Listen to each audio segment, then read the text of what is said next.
Hello everyone, thank you for being here.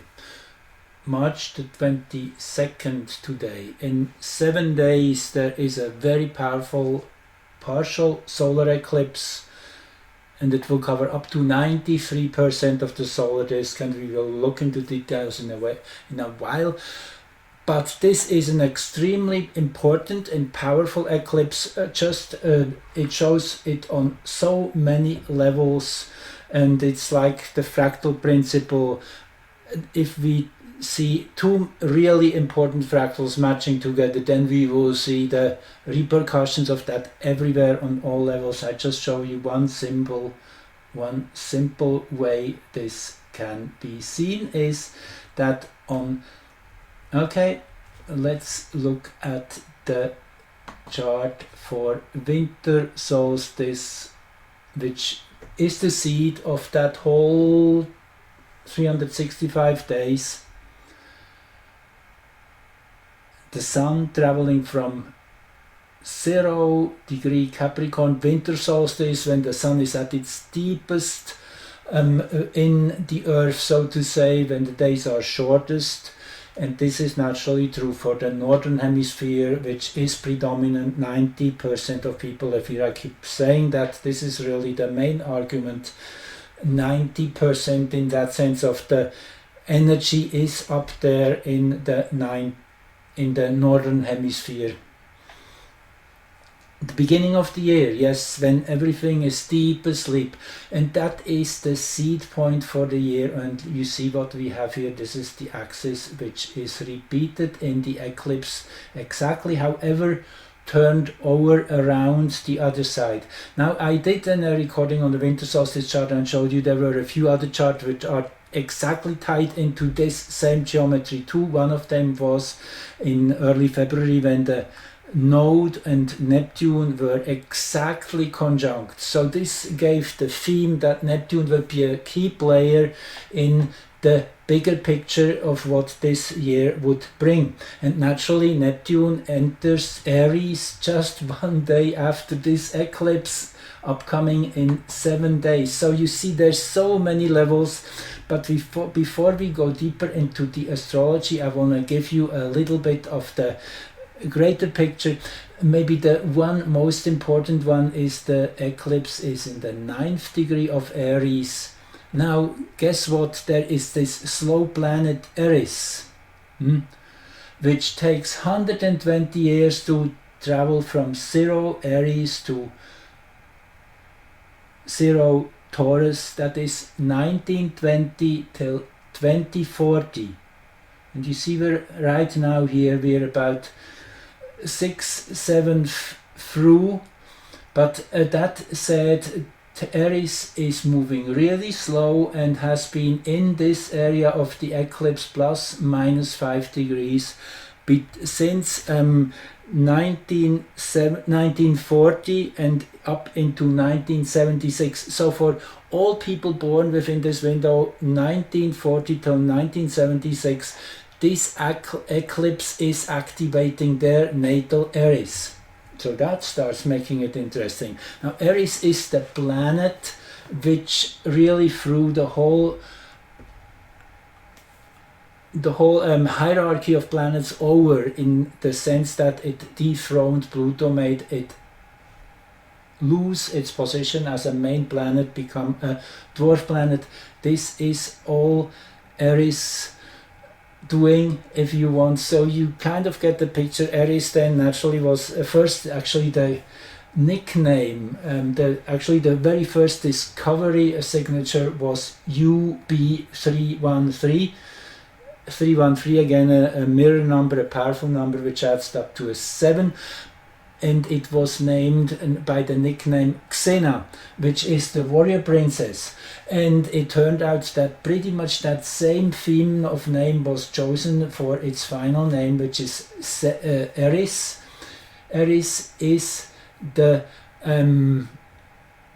goddess in the Greek mythology who threw in a golden apple of discord into the table round of all the gods up on Olymp, where they were feasting, and through doing that she is pushing them to take position, to take a stand for who they are, how they think, what they are up to, and everything is brought into the visibility level. The cloaks are pulled off, so to say, and for that conflict arises. Yes, a conflict, strife, disruption, discord, a very key word here. So it is kind of that's what all these people will experience. And actually, I mean, you see, since 1976, when Eris left that 5-degree window, up to the today's point, Aries has only moved about 10 degrees of arc farther, so it's still in that same frequency band of Aries, by basically the first sign of the zodiac, the leader, the one which opens the games into a whole new round.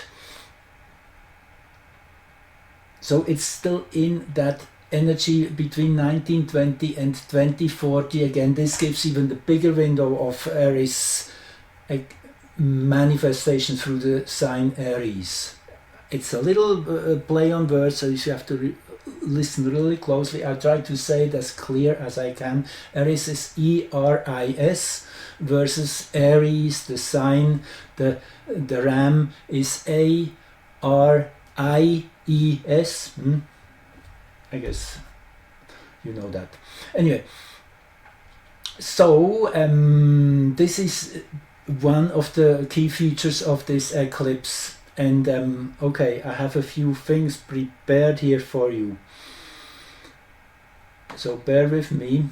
This is the eclipse series. Now, every eclipse, solar or lunar, belongs to what's called a Saros series, which is over 13 centuries.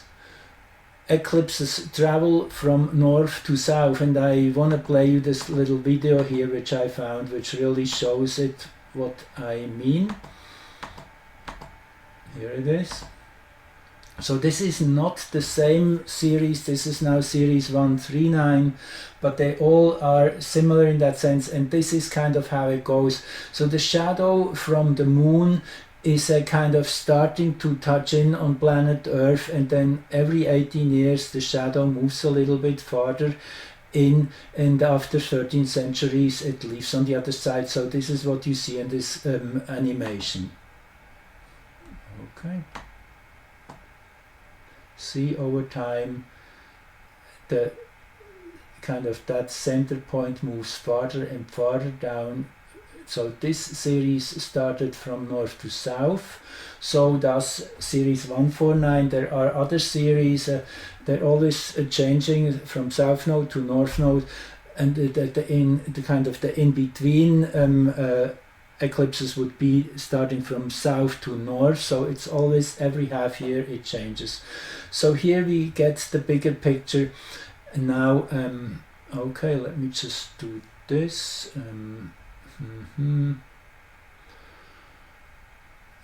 Okay, that's what it does, automatically jumps back. Anyway, I will deal with that later. Okay.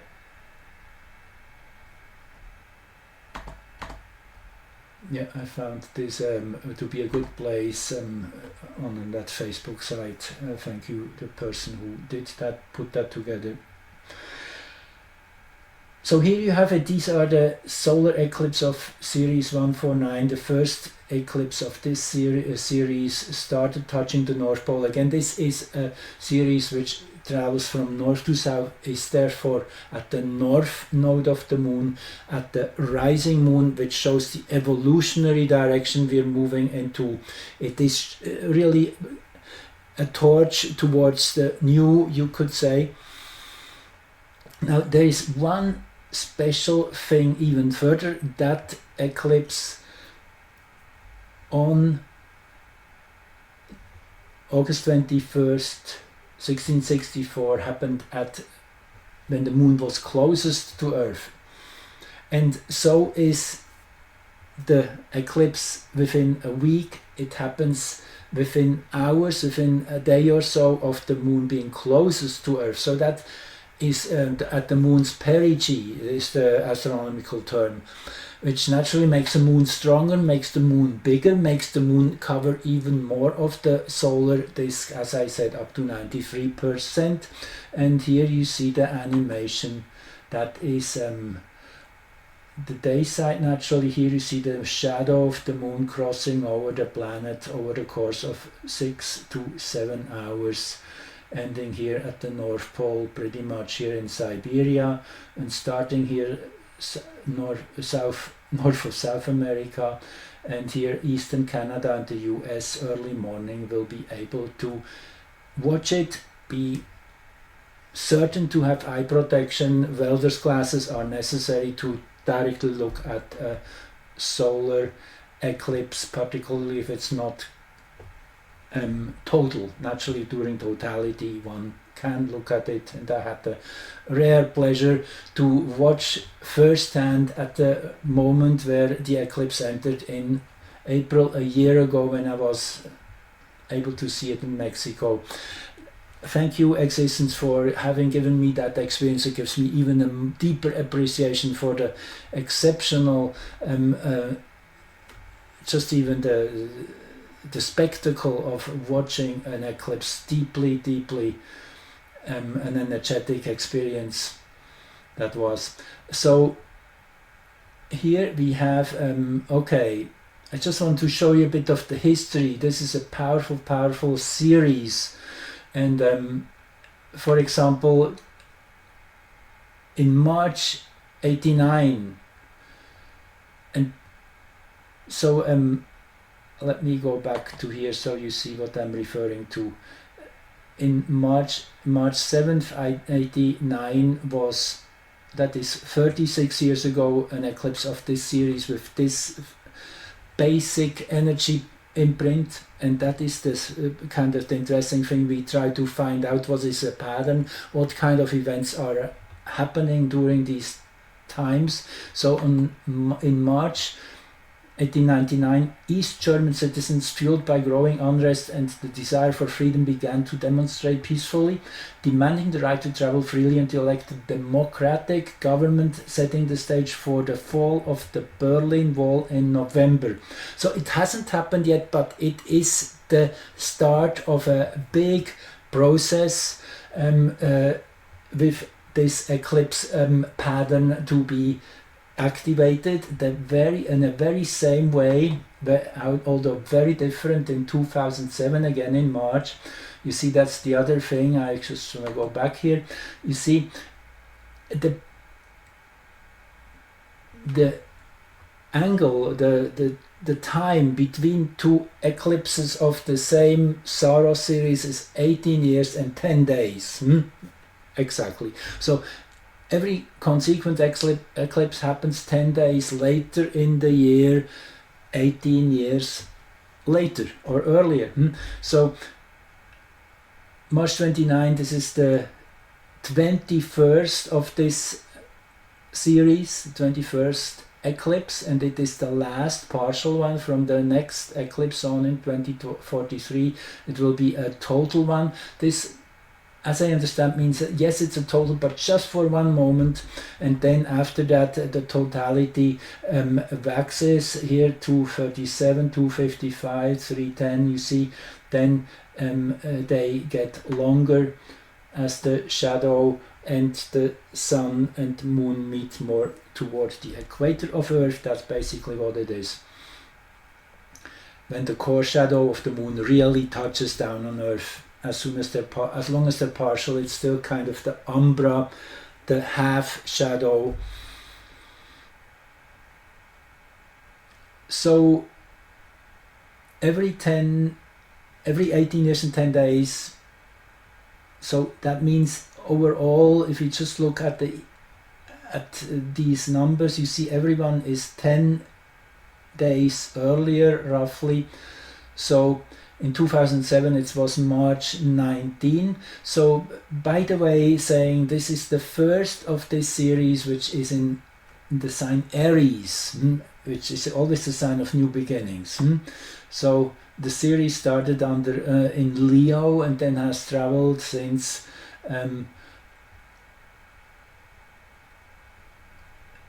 through the last months of the year into early of the next year, so to say, and we are now reaching or are within the new sign of Aries. Really, this is an ignition point. This energy of that eclipse pattern will be now having an even stronger impact. But just going back here quickly to 2007, what was the event there? That is what I found here as the prominent event was the subprime mortgage crisis, a financial crisis stemming from the housing bubble, began to unfold in March 2007, leading to a sharp increase in high-risk mortgages defaulting and ultimately triggering the Great Recession. So again, this was a starting point. So look at what will occur over the next few months into the end of the year as a starting point for something really big of yet to be understood proportions, and we might get a glimpse out of the proportions where this is leading by then analyzing the chart of this eclipse within a week, and I will get there just in 1 minute, so bear with me. So now we are at the March 29th, the one coming up. At greatest eclipse, as I said, the moon will be cloaked by 93.1%. That is visible from Nunavik. That's short after sunrise. That is when the eclipse will have its maximum in Nunavik, in the Northern Territories, northern third of Canada's Quebec province. Northern Maine will have similarly impressive views with 86% of the sun covered, the maximum possible from the US shortly after local sunrise. Yeah, here you have it once more.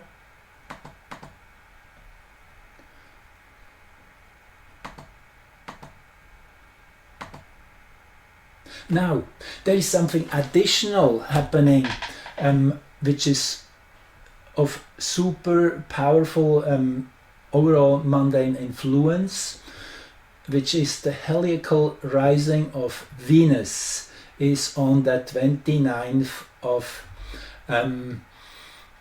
March. So let me explain. I mean, this chart is a little crowded, but just let me point out, this is where Sun and Moon meet here, close to 9 degrees. I mean, this chart is extremely intense. We will discuss this big stellium in a minute, but just for now, this is where the Sun is, Moon, and here is Venus at 29 degrees, roughly 10 degrees here behind the Sun, and still moving backwards. However, it's in its final days of moving backwards already, and has been born as the morning star. Actually, the moment it was exactly between Sun and Earth, which was on March the 1st. I did a video on that, on the beginning of the Venus cycle. Now, a very important point in that is when Venus becomes visible again, because it is within the Sun's glare in that first 10 days. And 10 days roughly, that is the time given by all traditional astrologers, 10 days after the exact conjunction. Sorry, I'm saying it wrong, not 10 days, 10 degrees, 10 degrees of arc. Venus has to get away from the Sun to become visible in the early morning light, just maybe half an hour or so before sunrise, if you know where to look. That is the Heliacal rising.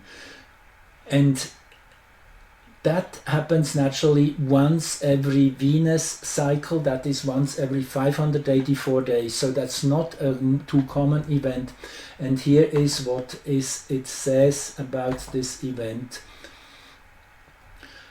That is by astrologer Bruce Schofield. He did an intense study on that, and he found that Bruce, okay, let me quickly read you this because this is important. Bruce Schofield, the author of Astrolab's Professional Forecaster Report, is an astrologer who has long been fascinated with the Venus phase cycle. Schofield points out that Mesoamerican, Aztec and Mayan astrologers believed that when Venus first appears as a morning star, it has the power to strike down those in high places. Okay, now think this is added in with the eclipse. This is not just now this time valid for this short window, because the eclipse sets the energy for a very long time, so strikes down those in high places. That is of deep impact, that statement alone. It was also believed to be the force behind impulsive actions and errors of the part of leaders. Yes, happening everywhere. They are failing, they are losing their intelligence, their access to important information, the networks are cut short, everything is brought in the open. It's all that house of cards which is collapsing, very well described here. In his text from Astrolab's Professional Forecaster Report program, he says of the inferior conjunction, that is when exactly Venus is between Sun and Earth. That was, as I say, exact on March the 1st.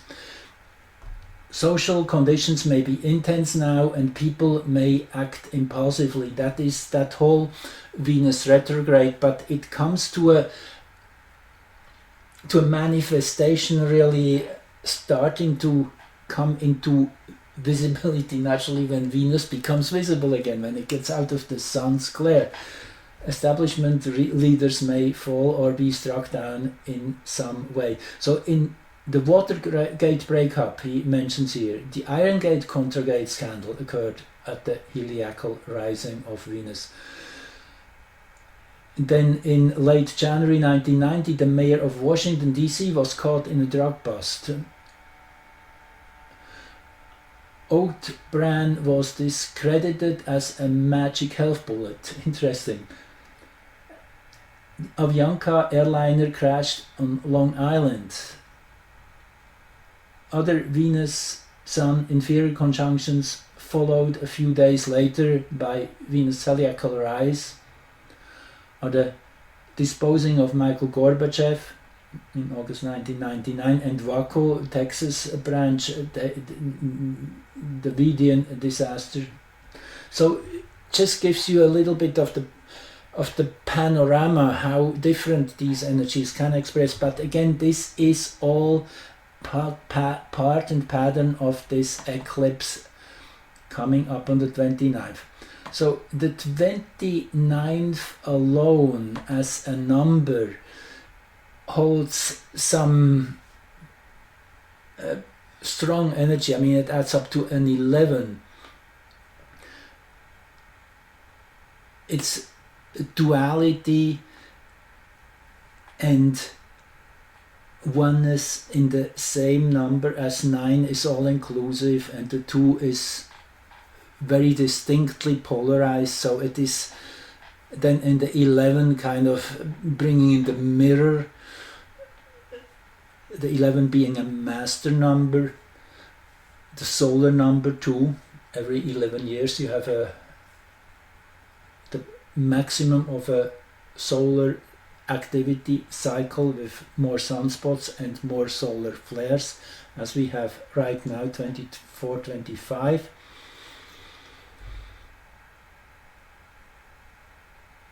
Also, the series number 149 adds up to a 14 and a 5, and this yet another sign that this is an exceptionally powerful series of eclipses.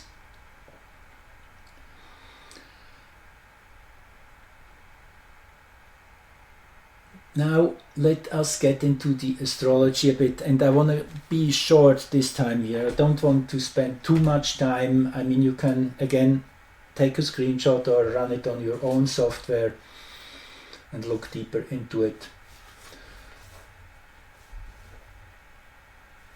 So let's look at Aries first here. Aries is at 2451, that would be here, that would be actually exactly on the 11th house cusp. How about that? Which is the Aquarian house, sorry, of sharing it with the big community. And interesting, we have the interception here of Taurus in that sign with Uranus in it. That can be quite explosive, and Uranus is exactly at the midpoint between Saturn and Mars, which in itself shows this is seismic. This is really rattling the cage. Mars and Saturn, when they are together, this is a very powerful force of action, of putting your foot down. This is the line you are not crossing. This is police force, military, legal action, serious conflict. It also can mean, even though it's the blue aspects, the sextiles and trines, which means it's coming in a more, I wouldn't particularly say harmonious way, but more directed and intent. The intent is a good one, because this is the aspects of friendship and of working together as a good team. So it is a well-oiled engine. And then you have Eris between Uranus and Saturn, also most exact. You see 2451 again. It's just really hard to read because there's so much going on. So these are just about the slow planets. Saturn, Aries here in close consort with Chiron, and the big theme naturally of Chiron, and Chiron is approaching Aries. Chiron is moving faster, so it's a compression which happens between the two. Chiron is the healer, the wounded healer, which brings up all the unprocessed into the open as well, in a different way, from a healing purpose aspect, whereas Aries is more kind of dispassionate and almost cruel at times, even though the intentions are high, and the regard of truth is above all and everything. That's how I see through Aries. It is really the deeper intention to bring enlightenment and clarity, regardless the cost. That is probably the most important thing to keep in mind.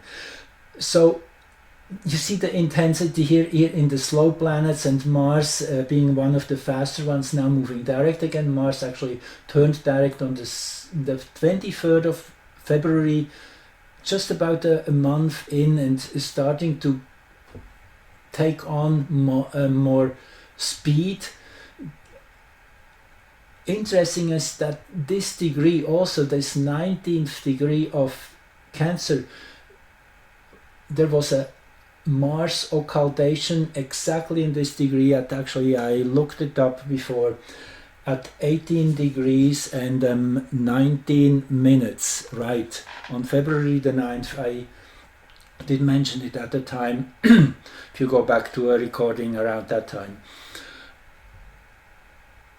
So the Mars occultation, that was a imprint of Mars energy in this particular degree on Earth, and in those moments, 40 minutes it's usually about, and only being visible in a particular area of Earth, as Mars is a the moon is always not big enough to cover the planet. Yeah, it's the same thing with solar eclipses naturally. The moon is just not big enough. It's always a small path behind which the moon things can disappear. But what it means is that even just in this area where the energy of Mars had to pass through the moon to reach Earth, that's basically what it is when something stands in the way. So it's kind of the energy gets really merged and mixed and soaked.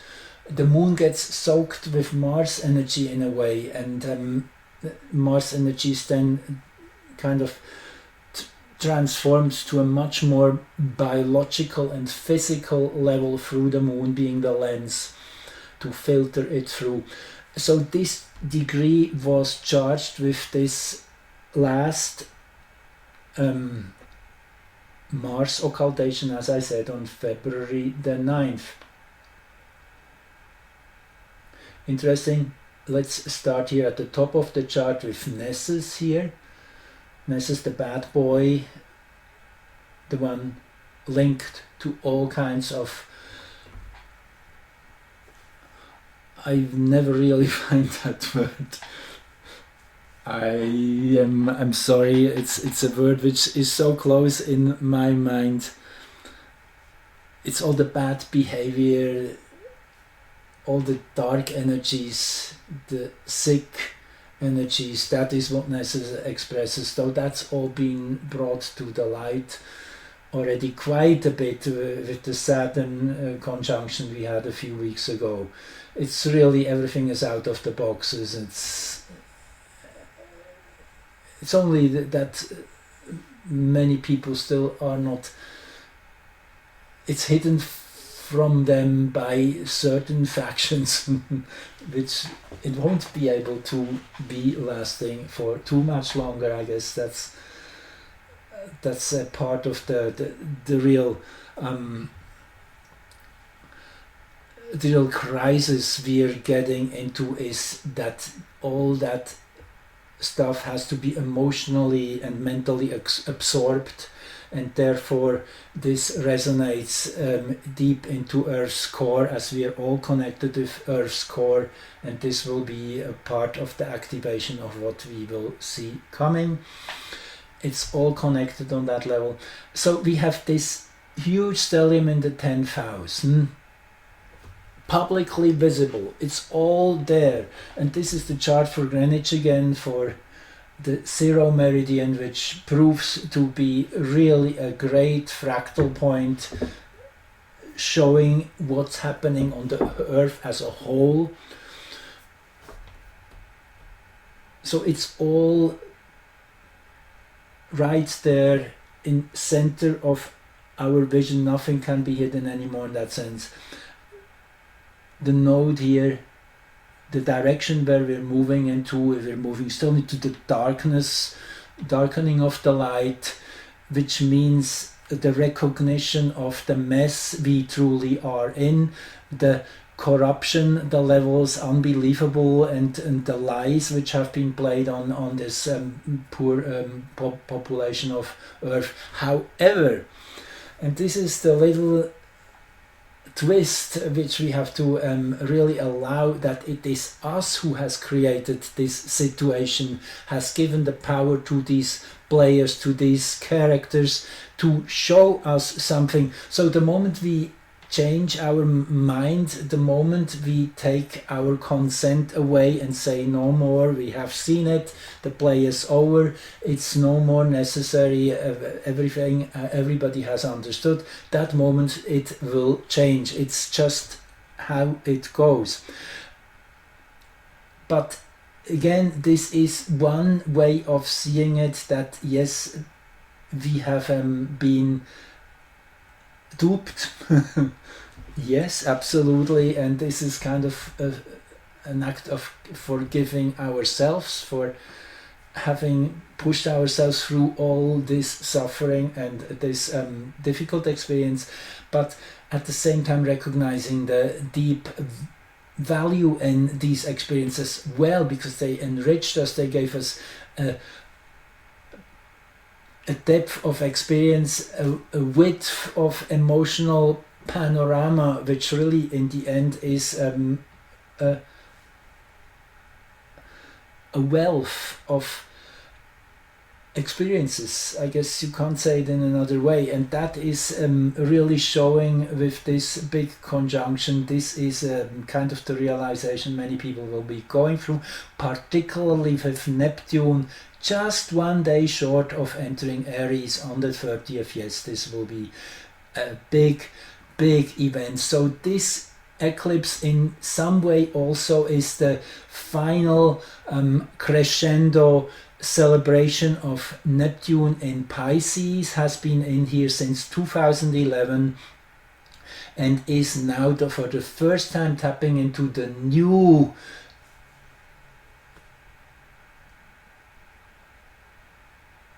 dream, I would say, the new vision, something totally unexpected. That's what the shift is between Pisces and Aries. This is the biggest shift in energy in the whole zodiac. It is literally the Ouroboros, the snake eating its tail in a way,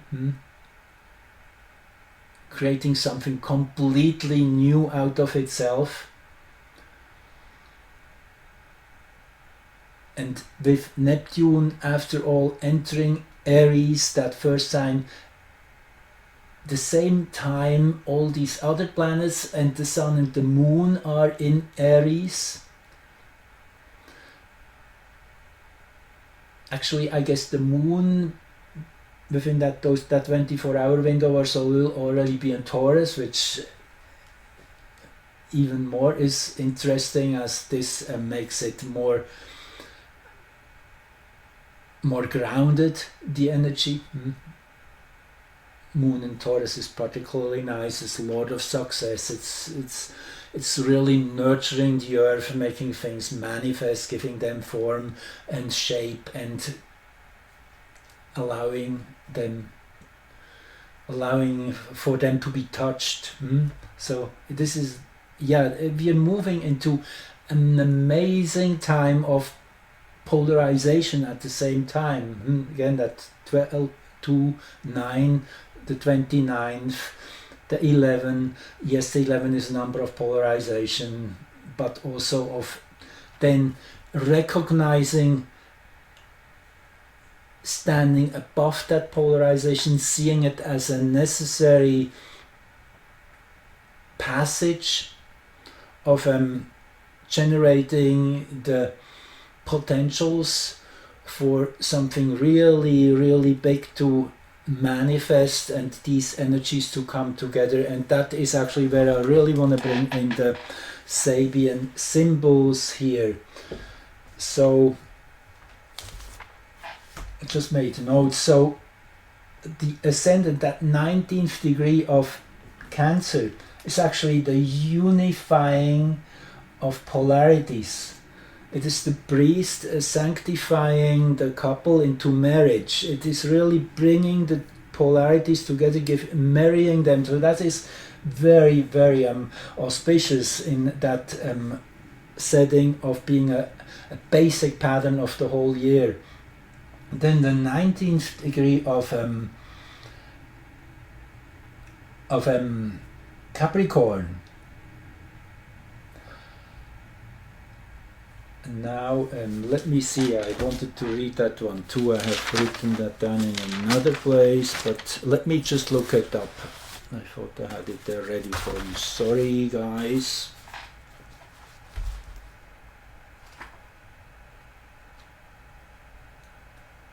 Here we are. Oh yeah, that's the 5-year-old child carrying a bag filled with groceries. So it is being ready to do something one really is not ready for yet fully. rising to the occasion when asked to assume social responsibilities ahead of one's normal development. So humanity is really pushed. It's an acceleration of growth. Beautiful. 19 degrees Capricorn. Whatever planets you have in that degree will carry that frequency. Now let's also look at the vertical axis, the direction of our consciousness where we head toward, which is the 18th degree of Pisces, which in that Sabian symbols is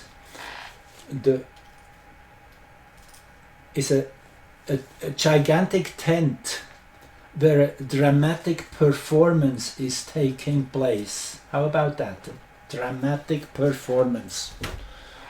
I guess that's what we definitely will have over these next many months. This is really a seed chart. Look at it that way. This will hold its power for a long time, particularly with the Venus heliacal rising at the same time, and all that synchronicity with geometry I have been pointing out already. This all is adding more emphasis.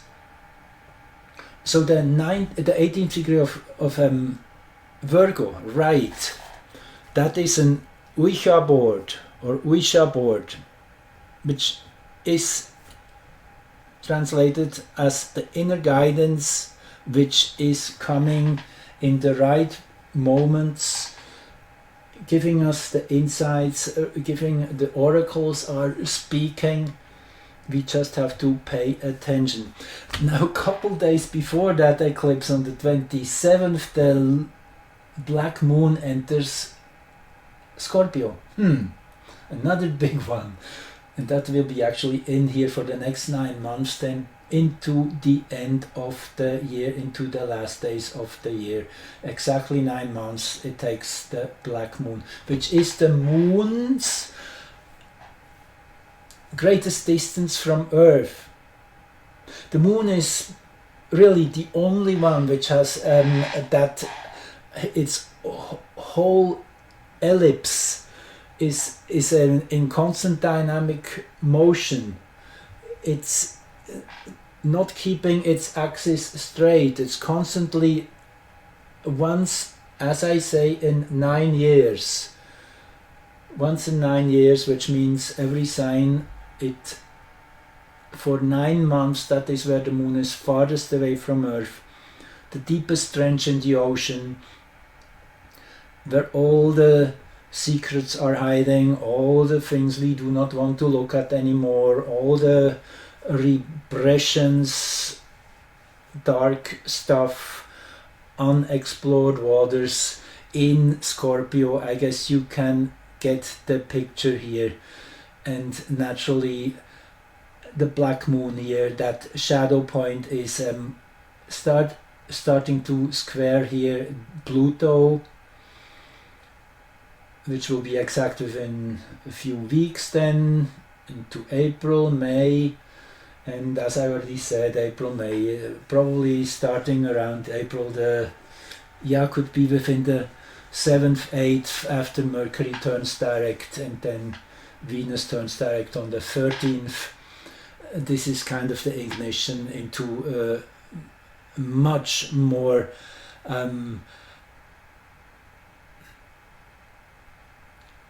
I would say manifesting phase, where really big stuff is starting to kick in.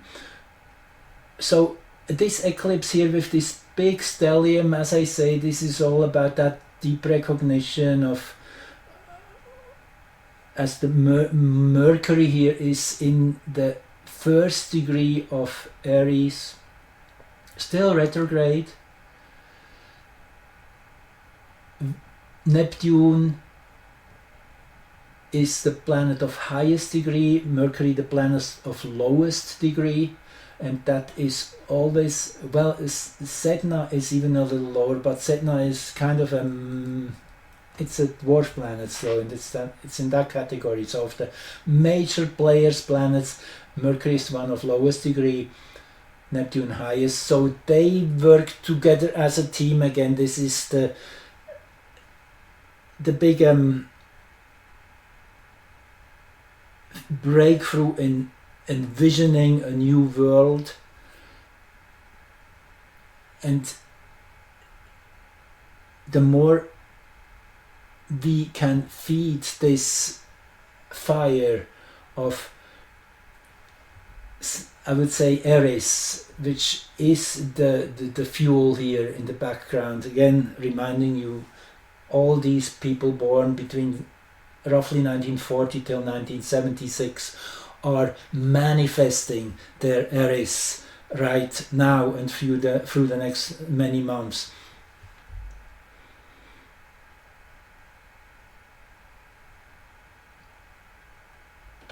Okay, the other one I didn't even mention yet is Mars in the first house. Mars is the chart ruler in a way, together with the moon, naturally the sign of Cancer. Mars is the renovator, here deep in the tribal, the family, our whole ancestral line is here in play, to be looked at, to be investigated, to be dealt with, brought to the correct place within our understanding. This is all what Mars has done and still is doing, letting go of all parental figures, learning to be our own best friend, our own parent, not anymore putting our faith, our hope into leaders, whoever they are, whatever their agenda is.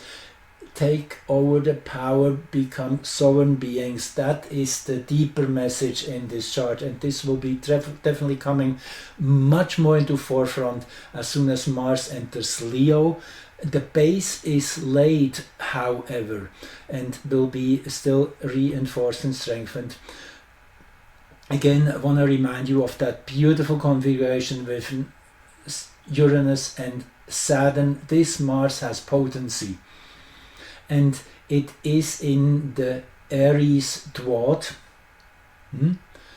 Now this is yet another system, but it really works well, and just want to quickly tell you, for those of you who are new to this concept, it's every sign again can be broken down into 12 fractal parts. The 2 which is 30 divided by 12 is 2.5, so every 2.5 degrees, every 2 degrees and 30 minutes, the next dwad starts. So if you count, this will be the first 10 degrees also, so it is 1, 2, 3, 4, 10 degrees, and then the second decant and the fifth dwad are the same thing again. So decant is a 10 degree. Yeah, I'm bad at explaining this right now, but you get the picture. If you do 1, 2, 3, 4, 5, 6, 7, 8, 9, 10 steps of 2.5 just before you hit 25, that is where the Aries dwad is. Yes, I was not good at explaining this right now, sorry. It's from 22:30 to 25 degrees Aries. Cancer is the Aries dwad, which is in that sense closest to Mars' natural energy. So interesting that at the same time Sun and Moon meet in the Cancer dwad of Aries. 2.5 is Aries Aries, 2.5 to 5 is Aries Taurus, and then 5 to 7.5 is Aries Gemini, 7.5 to 10 is Aries Cancer dwad. I guess now you got the game. So anyway, that Aries Cancer energy, the 2 signs of leadership, Mars in Aries, the moon in Cancer. So it is that emotional strength to do the right thing, to manifest our emotions, and that's what we do anyway all the time. It's a very strong combination of energy, Moon and Mars. Definitely can be a little bit challenging at times because it's wanting us to express that Mars energy in a very direct and emotionally charged way, which sometimes is really helping, particularly if we're doing it with awareness, with consciousness. That's always the ingredient which makes all the difference. Well, before we go into the full story of which I will do a second episode on, just one last chart I want to show you, which is that same moment in heliocentric geometry. That is what the sun's frequency really is in that moment. The little packages of energy which are sent and charged onto each electron, coupled on, programmed into, that is what we feed on. So you see, there's a Mercury Chiron opposition tied into this ascendant-descendant axis. Mercury Chiron is the recognition of what is to be remedied in Libra, together with Venus. They're both in Libra here heliocentrically, which is a beautiful position, particularly for Venus, as being able to see the beauty, focus on the beauty not just on the visual level, but the harmony in relationships, the harmony in how everything moves in sympathy with each other, with everything else. Nature is marvelous as a teacher in that way. Mercury here in this degree, that again is that is now the Gemini dwad in its own energy, definitely here in Libra, being able to be impartial. I guess that's the powerful word here to use. Impartiality, truly being able to be the judge, standing in the middle, allowing for all the arguments from both sides to be heard, and then approaching the opposition with Eris. Again here, exactly at the 11th house cusp. Yes, it is that Uranian energy, that Aquarian energy, and naturally Pluto here in an applying conjunction with Pallas, which is the recognition of patterns. It is that scientific mind which is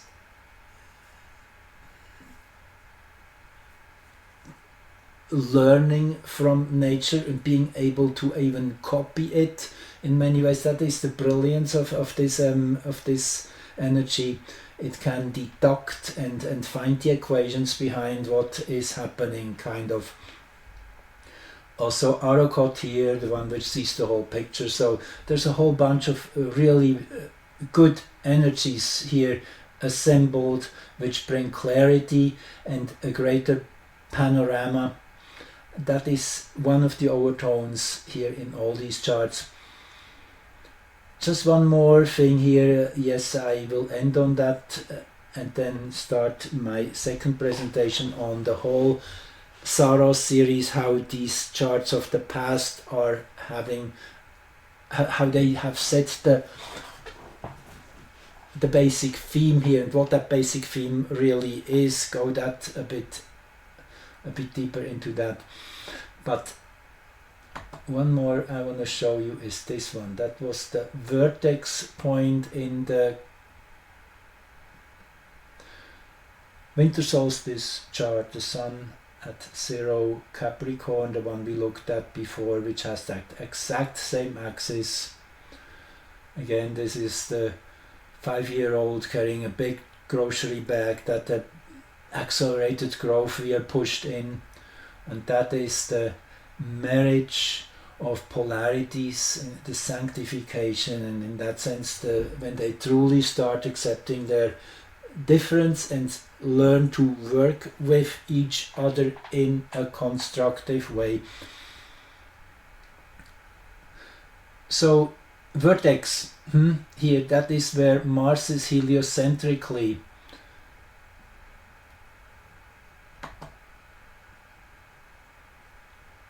Within a week on that 29th degree of Leo.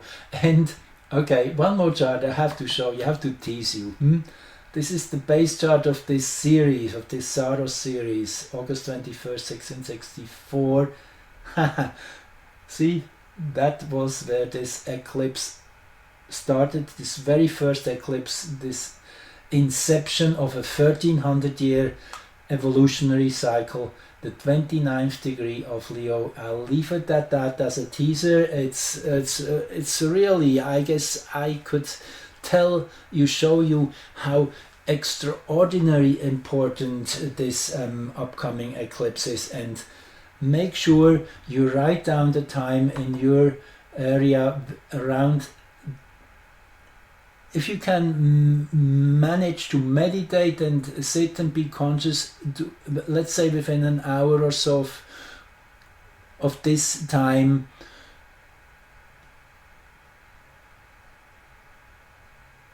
then you can harness this energy, you can help it to become a real force, a real tsunami of consciousness to sweep through this realm we are living in, that collective field of mental and of emotional energy, and feed it with this fuel of wanting to know the truth and nothing but the truth. Thank you for joining in and listening, and talk to you soon again.